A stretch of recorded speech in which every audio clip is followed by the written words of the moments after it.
Hello everyone, my name is Luke Jenkins, and I'm going to be talking about an implementation I think has been pretty successful of 163, couldn't change the title, flexible radio APs in one building.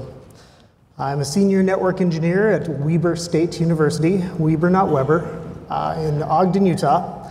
I'm here of my own accord. I am not a shill, but I'm also not a champion. So I'm not trying to win any arguments here. This is the building I'm talking about. It's just shy of 190,000 square feet, and that's 17.6 square meters for the rest of the world. $77 million building, so very pricey. And it's pretty large too, so 163 of the APs are band selectable out of the 176 total. We hit just over 1,000 APs per day, or excuse me, users, and that will come back here in a little bit. And it just opened last fall.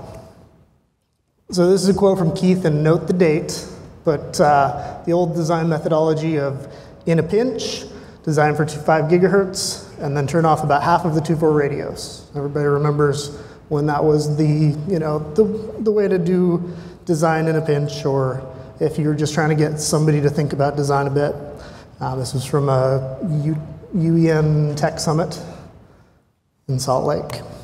So with that in mind, right after code quality and better maps in prime infrastructure, my request to Cisco from about 2010 through 2016 was, please let me get some value out of those 2.4 radios that I'm turning off. And in the summer of 2016, yay, they gave us that. They also gave us automagical RRM to drop them in and out of monitor mode, client mode. But they went one better. They also gave us a dual 5 gigahertz mode. To make that work, you gotta have at least 100 megahertz of separation. They dropped the power on that microcell way, way down. The APs won't try and push you over to the microcell until there's at least 3 clients.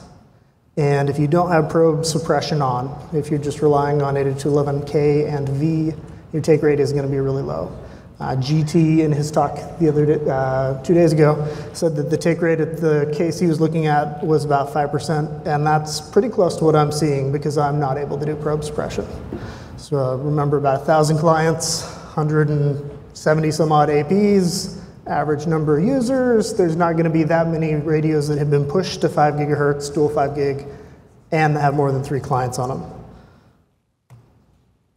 So here's what everybody's been asking for in chat when I tell them about what my talk's on.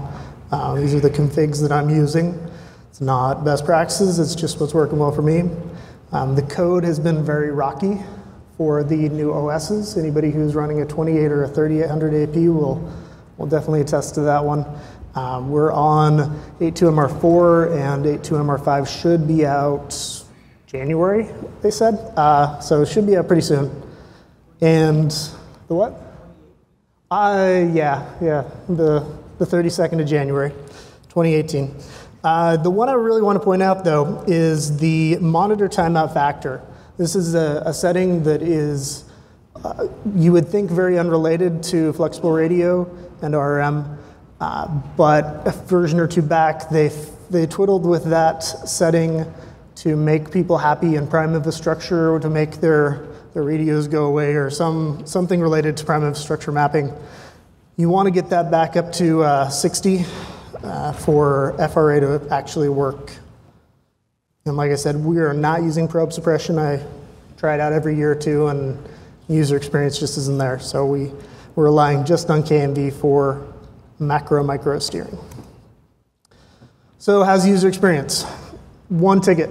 I've had one ticket since we've opened in this building that wasn't a client device issue. So, and that was I had a 2.4 radio in the corner of the building that the 2.4 radio had hung, and the gentleman in that room had a 2.4 only device. So we had to kick that AP, and that particular bug has been fixed in MR4. There's a few others that are still there. So here's your homework. The 8.3 RRM white paper has a lot of info on FRA. The FRA white paper that Sam and Blake just put out. And they were able to get some great performance out of, they're 28s, weren't they, in your testing? Yeah, 28s and 38s.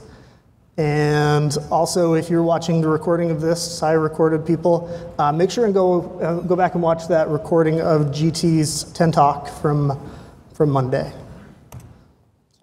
I don't think I've got a couple minutes left. I did have some pretty pictures, but validating the data survey didn't work quite as well as I thought. So happy to share with you on a one-on-one basis anybody who wants to see some site survey info, but I didn't feel comfortable enough putting it up on a slide for posterity. But, otherwise, any questions? And remember, I'm not a champion, not a shill, but go, Mike. What do you see yourself commonly using the monitor mode radios for? So when you flip a 5 gig radio over to mon mode? Off-channel scanning and location. We're doing some location for an in-house application related to our hourly people clocking in and out.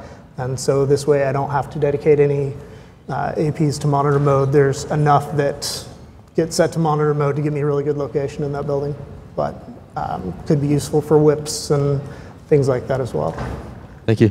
All right, so if anybody has any other questions, come find me at the break or at lunch. Thank you very much. All right. Thank you, sir.